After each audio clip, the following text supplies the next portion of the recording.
Last week we introduced our silver weaver ants. They thrived and created an awesome arboreal nest in one of the trees in our tank. They are now one of many ant colonies living in peace inside. There is even lots of space left given the dinosauristic surprise in the end of this video.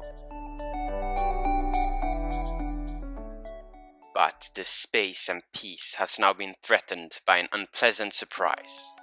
A colony of invasive Argentine ants has managed to infiltrate themselves inside. We will now in this video make a collective decision, so stick around for the important poll. But first, let's sit back, relax and enjoy what this tank inhabits now in the 4th vivarium update of my huge, wonderful tropical tank.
So, who are these guys? As we follow this Argentine ant worker, I will try to introduce you to this amazing ant species.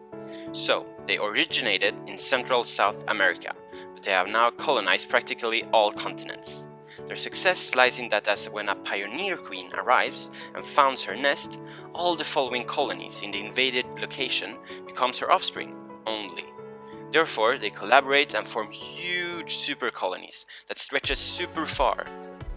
In Europe, for example, there has occurred a great war, as the current immense empire has been challenged by another super colony that is also exploding from Catalonia.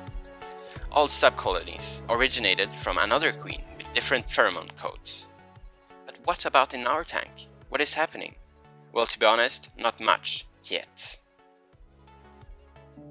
I have 3 major appearances to share with you guys, or behaviors so to say. Firstly, they were the first ants to move aphids. I know that our weaver ant colony is tending aphids on various sites in the vivarium as well, but they never accepted and took hand of the aphids that I introduced for them, to later move and care for. But these Argentine ants were happy to move the aphids on this flower from our garden somewhere, just like our Lasis umbratus workers in our Swedish vivarium did. Which, by the way, is still well and alive, awaiting for a huge update this summer. I am truly excited for that, with all this Swedish fauna and flora, and of course our beloved ant colonies living together inside. Can't wait to see them again.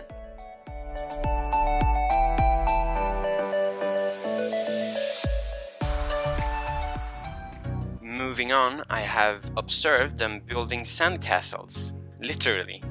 So, can you see the sand all around the plant there? Well, that is the work of the Argentine ant colony. These sandcastles were distributed on different plants and I had no idea what their purpose was, so I destroyed one. Come on, they are Argentine ants, guys. They can make this easy. But to my surprise, I saw nothing. Nada, rien. I was looking for maybe eggs that preferred these conditions or maybe protected aphids.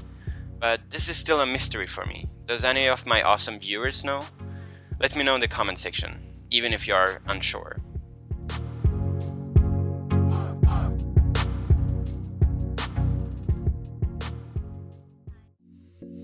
The third major indication of their behavior in the tank I have been provided with actually just happened, and it's not promising. It's a pretty cool story actually. Why not start from the beginning? So I fed my vivarium an egg. Yes, I fed my vivarium loads of weird stuff, like this slab of chicken that a cricket stole. But the next day I put a slab of chicken that he for sure couldn't steal. Take that, Mr. Cricket. I put these supplements in order for the vivarium to support a greater amount of living organisms, also providing them with special external alimentation or substances that some organisms could do some cool things with or simply take advantage of.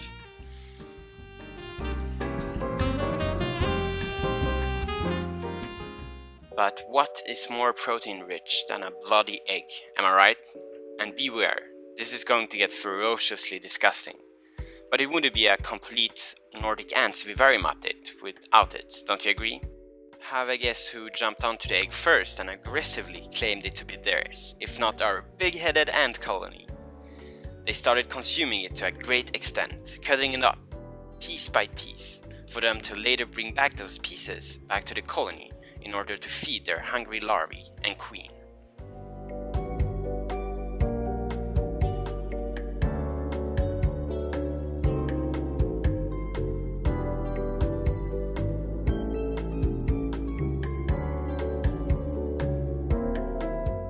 After a while, the white of the egg became some fluid, which made the hard yellow part to some island that the ants kept digging up, day and night.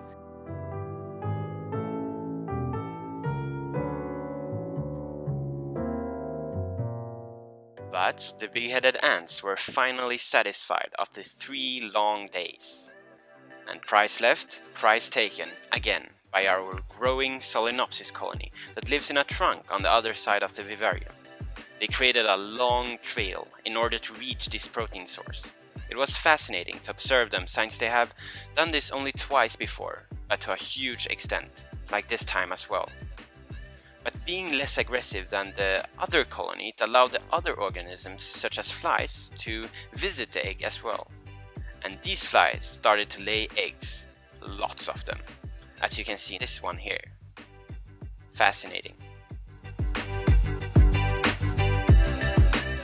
The coolest feature of this was not only that one species laid eggs, but many different species flew into my tank and laid a lot of eggs inside.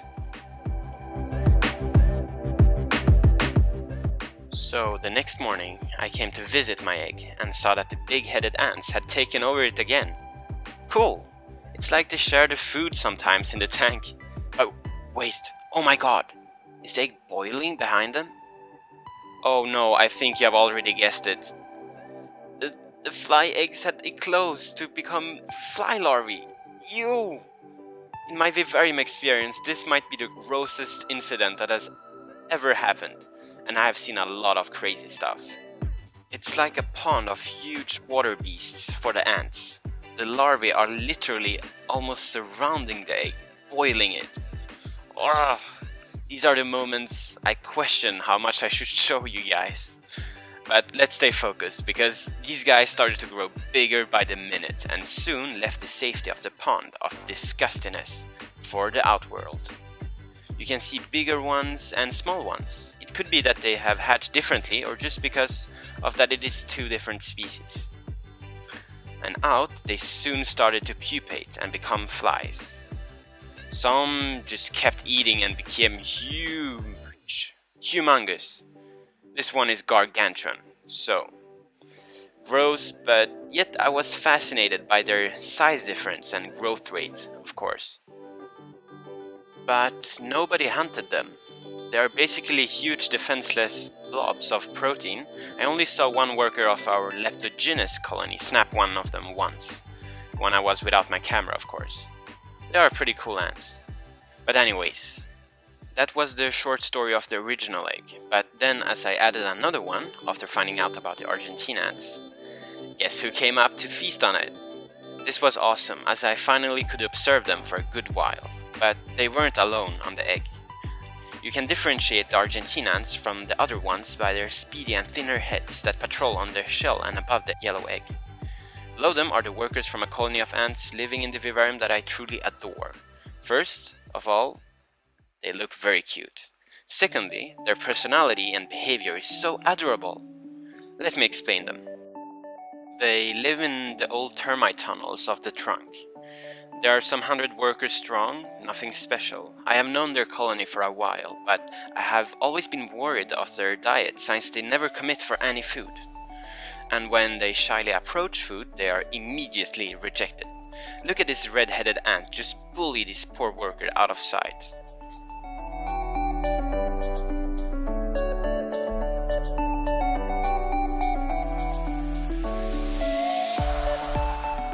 Being so defensive, always curling up or running away when confronted, I wonder not only about their survival in my vivarium actually, but also in their natural habitat, the jungle. All until I added a mango. I primarily only wanted to feed the decomposers of the vivarium. The juicy stuff had been eaten quickly and fungi, including other bacteria, were in the process of breaking it down. Not to mention the termites, where you can see their dirt-looking tunnels on the shell of the mango. But the mango shell was robust and stayed strong.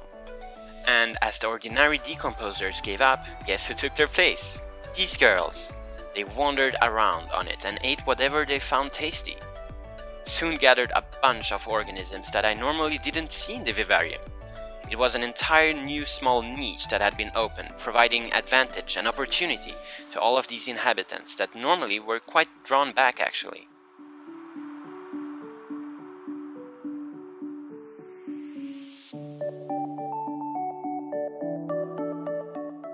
But what were they looking for? They seemed to be digging down into the medium of the shell between the fibers.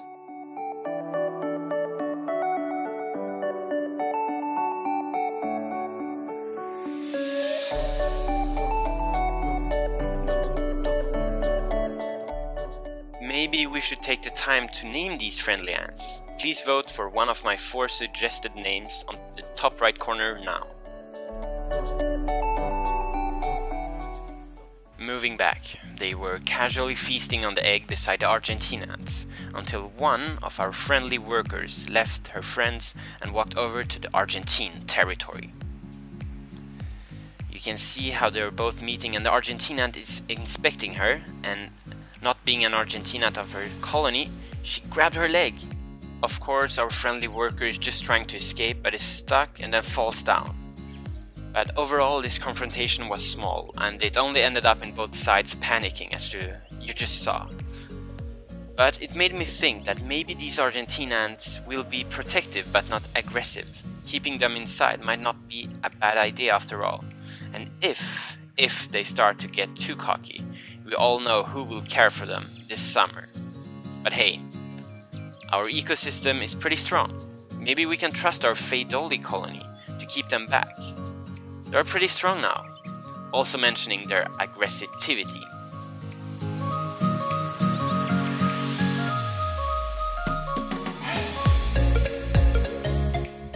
We must also not forget about our termites that are stronger than ever, thriving.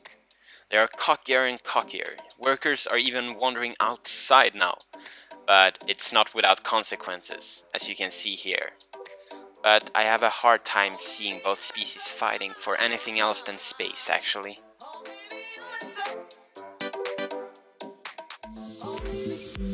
Lastly, we have an impressive amount of spiders in the vivarium. Arachnids, one of evolution's greatest masterpieces.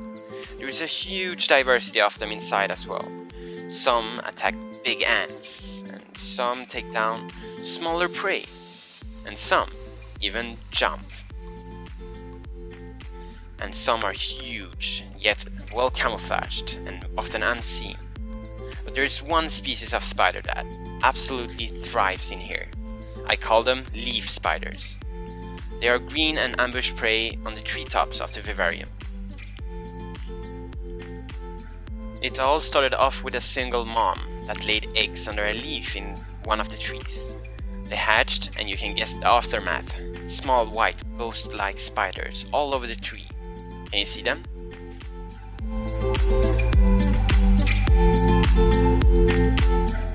Soon enough, they all grew up to matureness in less than 2 weeks. They are now hiding all around the vivarium, waiting for prey to pass by. Their main diet is small ants. Therefore I see them eating Solenopsis, Phaedol, and sometimes they even snap our friendly ants. But I'm sure, absolutely sure, that they would eat the Argentine ants a lot. But probably not enough anyways. So, what should we do with these guys? Myself, I see two options. Either I play God and dig them up, removing them from the vivarium. Or either I let them be and trust the vivarium to be strong enough, which would be interesting to observe their journey, whatever the outcome actually. But since it is our vivarium, I will let you guys decide. Vote in the top right corner now to participate in the fate of this vivarium. You can vote for extermination, mercy, or other, but then you will need to comment your alternative suggestion in the comment section. Aw guys, there's so many animals and other stuff in this vivarium that I would love to introduce to you guys that I still haven't, like this predatory hammerhead slug, or our bagworm moth that had an amazing story last week. But let's have a look at them in the next update, that I know you guys will love, since we are introducing not only a huge colony in numbers, but also in size. Be sure to vote, and me and my dinosauristic guests will be waiting for you in the next video.